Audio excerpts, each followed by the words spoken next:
what would be the signs that you would look for to see that things were winding down?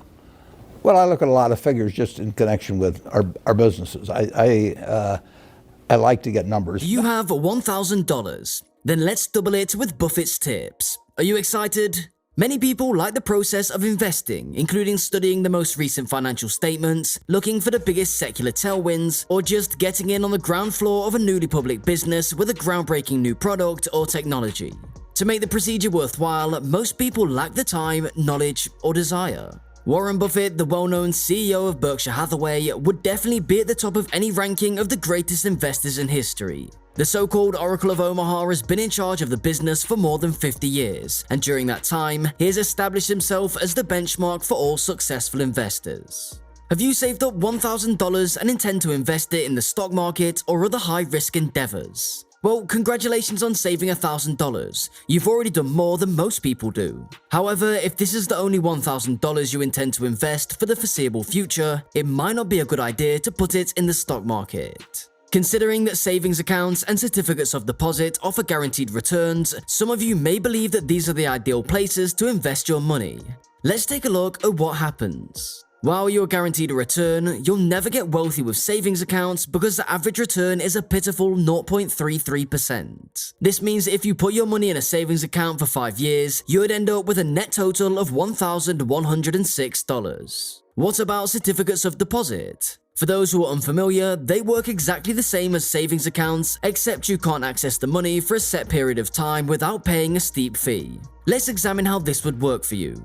Sadly, despite having a 1.37% average CD rate over a 5-year period, you won't get anything of value from it. Your $1,000 would grow into a pitiful $1,068, which is enough to buy a nice pair of jeans or some new shoes, but who wants to wait 5 years to do something like that again? This won't make you rich, and even if you were to invest this money in the stock market for 5 years at an average return of 7%, you'd still only end up with $1,400. This is the best option, but it won't improve your life. What is a better option than all of these? As Warren Buffett stated, the best thing you can do is educate yourself and invest in yourself. This might sound like cringeworthy motivation, but use it to enhance your value because the more new skills you learn that can be useful to any company you work for now and in the future, the more money you'll make. When you think about it that way, investing in yourself through things like books is really quite simple. Webinars, seminars, or training are popular options. The more skills you possess, the more likely you are to be retained by employers, and the less likely you are to be let go, which is what is happening right now across the nation. Some examples of things you can perform are marketing and coding, both of which are rising in value. In order to find assets in virtually any field, you should primarily look for abilities that are in great demand but that few people possess. Another thing you may do with $1,000 is work on developing another source of income. Sounds interesting, right? The best thing about this generation is how simple it is to start a second line of work, thanks to the internet. Doing the work and starting the business is the difficult part. However, if you invest in your knowledge, you can then use it to take action and produce something.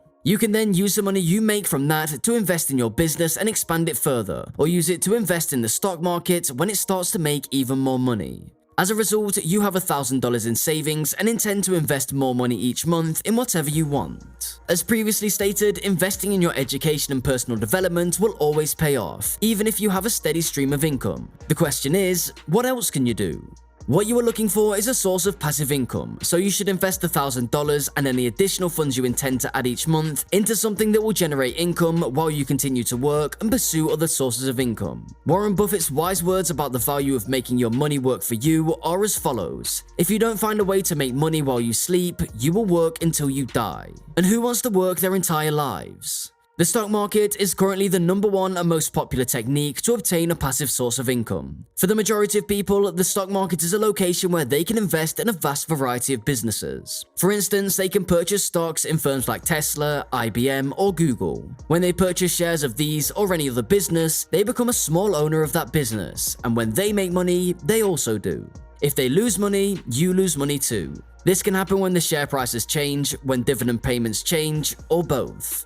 Index funds are the best way to invest in the stock market. Investing in individual firms can earn huge returns, but it's also much riskier since you could lose everything if you don't make the right decision. There is more to investing than choosing the next hype company, but this is where index funds come in. Index funds are essentially a basket of companies that you can invest in, meaning you can skip the entire process of trying to find the next best company. This is a good rule of thumb to follow. If you don't have time to study companies and learn about investing, then it's best to avoid it altogether. Some examples are investing in general market, a certain industry like technology, or even firms that pay dividends. The best part is that these businesses are incredibly simple to purchase. They're just as easy as stocks. One thing to stress is that even with index funds, there is no guarantee that you will profit from your investments, so always exercise caution and don't follow instructions blindly. These are simple illustrative samples of what you could invest in. You might start with the general market funds, which are secure and trustworthy. This is a terrific choice for new investors. VOO and SPY are two of the most popular options, and they will introduce you to the top 500 American corporations. You can anticipate that if the US economy improves, the fund will as well, and if the economy deteriorates, the fund will as well.